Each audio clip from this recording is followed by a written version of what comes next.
билеп баққан әкемнің ерке қызымын, әлдилеп мақтап жұлдызын жаққан анамның жарық ізімін.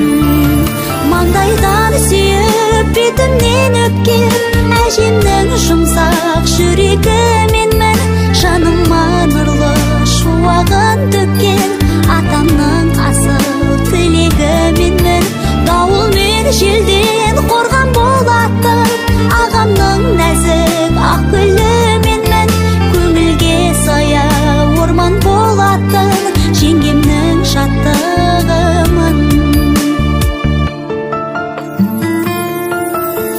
Ұстаздарымның үмітін ақтап, болашағыма сенем